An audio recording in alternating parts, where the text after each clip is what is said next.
Chapter 3, Martin, Malcolm, and Black Power. The role of Martin Luther King Jr. The Civil Rights Movement massively helped African Americans in the South, but they were mostly unaffected in northern inner cities. Ghettos had low graduation rates, poor housing, poor education, and high poverty. In 1965, black riots started in the Watts Ghetto of Los Angeles. The reasons were mainly economic, and in King's visit there, his viewpoint shifted from legal rights like ending segregation to economic inequality. Chicago, 1966. Martin Luther King Jr. decided to focus his and the SCLC's attention on the ghetto in Chicago. Because Chicago activists were mostly welcoming, Chicago was the second largest city in the U.S., it had a tradition of protests, and the mayor was not a racist. King and the SCLC floundered in Chicago and were mostly unsure of what they could do. King tried to marshal a protest, but only received a third of what he expected. He talked with Mayor Daley, but that was not a fruitful conversation. Black marches through white neighborhoods started and were often violent. The police did little to protect the marchers until King was hit in the head by a rock and became national news. Whites and the press criticized King. King left Chicago in Jesse Jackson's hands, and he led a successful boycott. Little else changed. The Chicago campaign was a failure for its lack of grassroots, unhelpful third parties, and the Vietnam War taking away attention. The Meredith March was started after a black student named James Meredith started a 220-mile walk to encourage people to vote and was shot in 1966. King and Stokely Carmichael continued the march, but divisions were rampant among the marchers. SNCC and CORE promoted Black Power as their chant, while the SCLC promoted Freedom Now. The NAACP left altogether after Carmichael criticized their civil rights bill. Meredith started his own march and split off from the rest of the 15,000 marchers. King felt that Carmichael's actions had doomed the march by distracting the marchers from the real problem at hand, which was a lack of voting in the South. So, where do we go from here? King was suppressed and shunned by black extremists. And where do we go from here? King advocated for affirmative action and bringing together poor people on a march. His Poor People's Campaign was a failure. None of his allies wanted to help, and even King knew that no one was responding.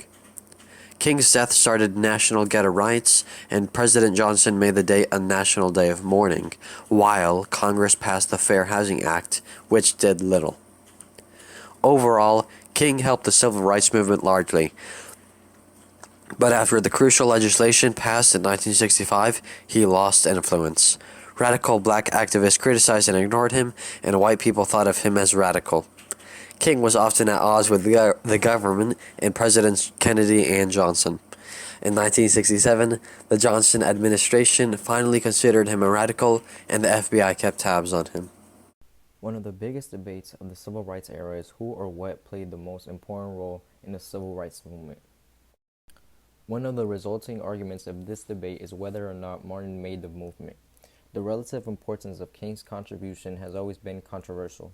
Ella Baker insisted that the movement made Martin rather than Martin making the movement, and historian Professor Claiborne Carson in 1987 contended that if King had never lived, the black struggle would have followed a course of development similar to the one it did.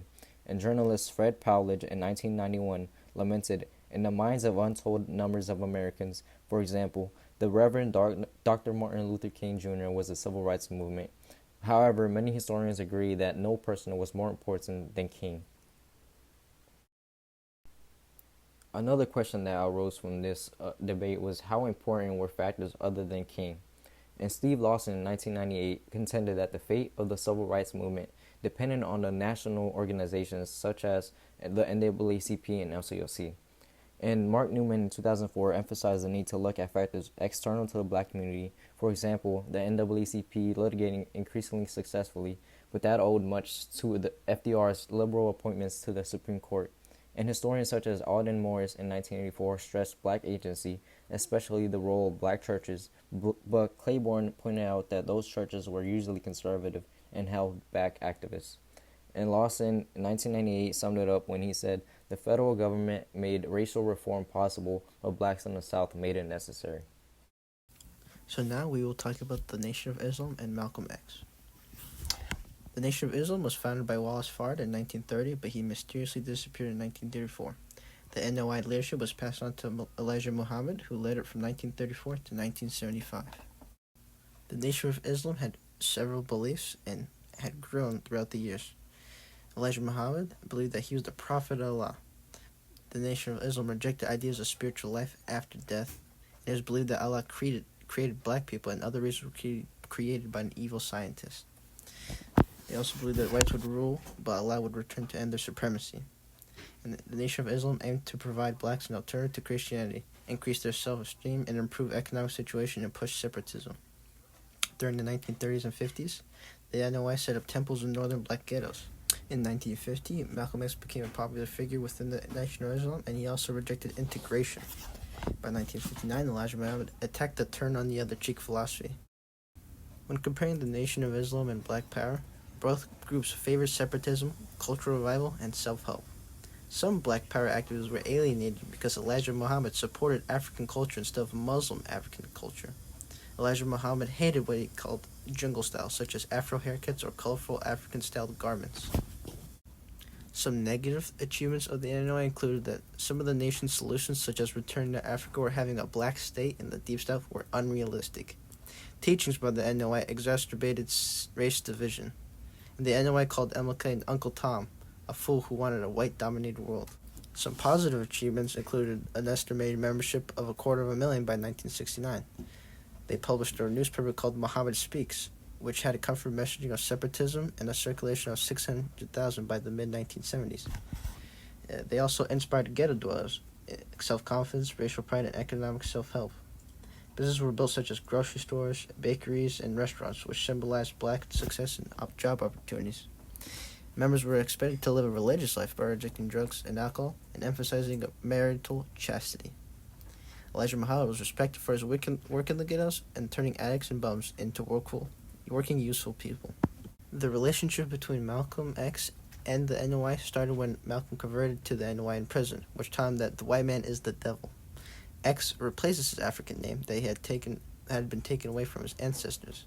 He became a prominent figure in the NOI, recruiting several members in Detroit, Boston, New York, and Philadelphia. Malcolm also became the minister of Temple No. 7 in Harlem, and he received national attention in 1959 when he said that blacks should defend themselves by any means necessary after the hate that hate produced was televised. He was also critical of MLK and his nonviolence movement, and he called the March on Washington the farce on Washington. He mocked Christianity, and he said that everything good in the Bible was white, while the devil was black. But then, Malcolm split from the NOI. In 1963, Malcolm was suspended for remarks on Kennedy's assassination, which were unpopular at the time. In 1964, he split from the NOI, and he wasn't happy with Elijah Muhammad's lifestyle and non-action in the South. In April 1964, Malcolm took Hajj to Mecca and established good relations with non-U.S. Muslims and rejected the racial theology of the NOI, although many questioned his intentions.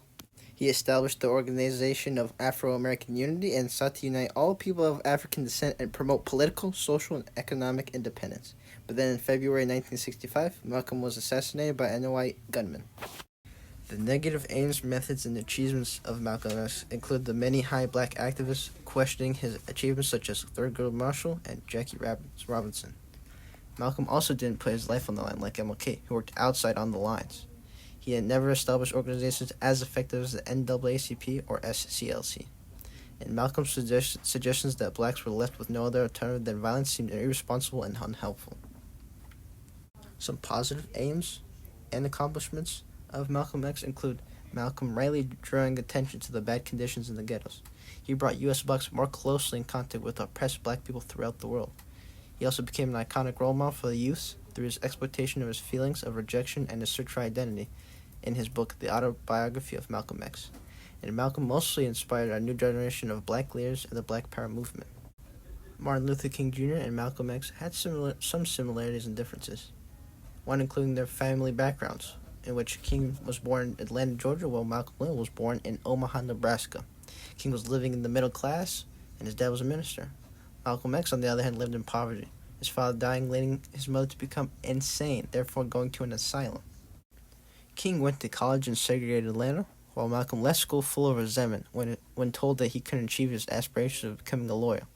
King lived in segregation and dealt with racism on a daily basis, and Malcolm wasn't educated, lived in poverty, and ended up in jail.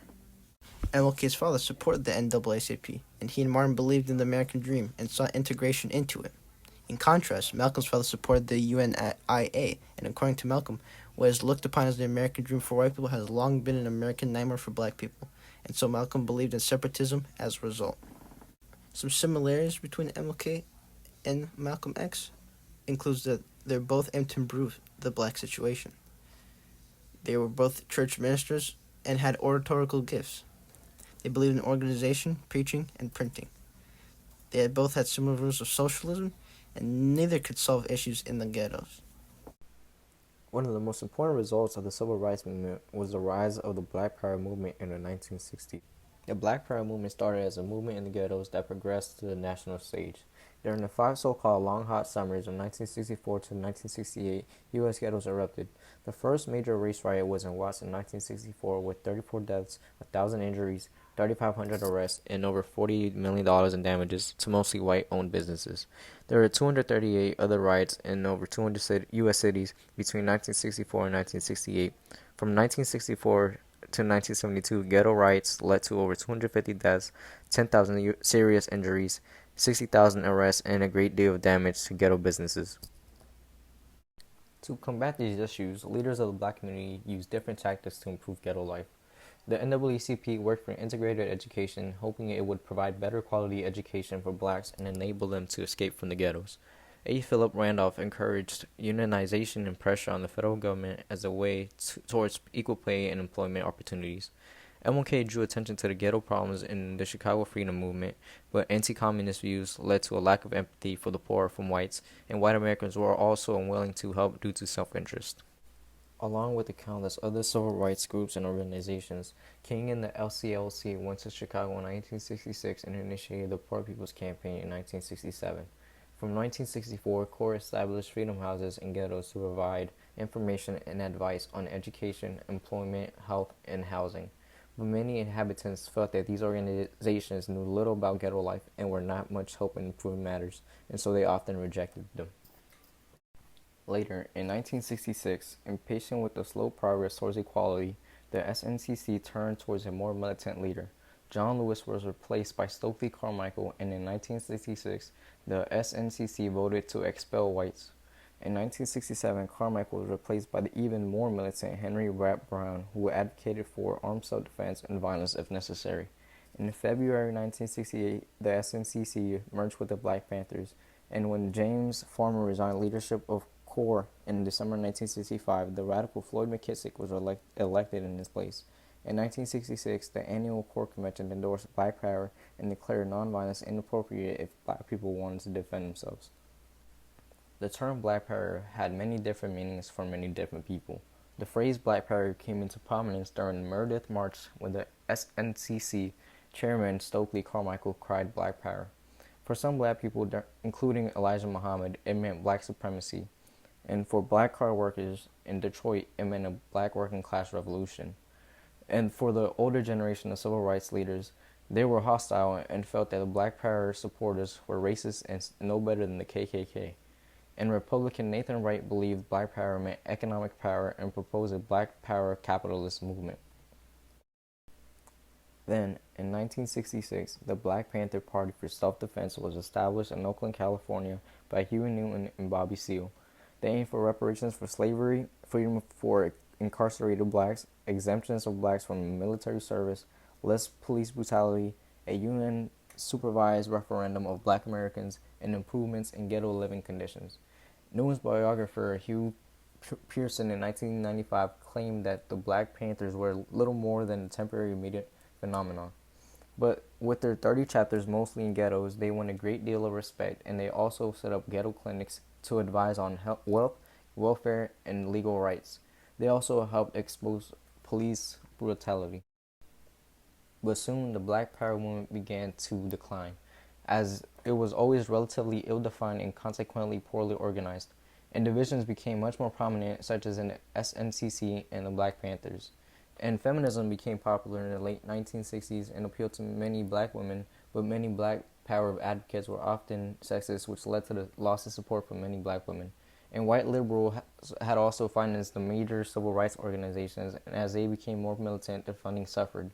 And the worst problem for the movement was probably the Nixon administration's sustained and effective pursuit of Black Panther leaders. All these events put together led to the question of whether or not the Black Power movement was successful or not, which has many supporting pieces on both sides.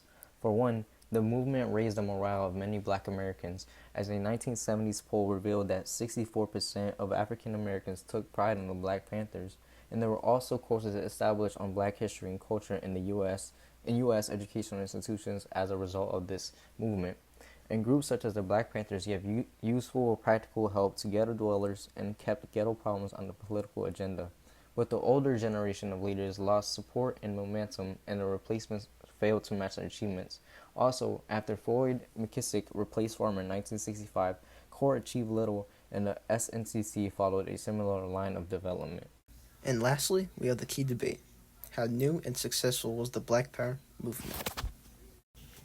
Historians Bracey, Meyer, and Rudwick point out that the nationalism dominated the black community in several periods, and that the Black Power movements didn't receive any attention because politics were leaning conservatively.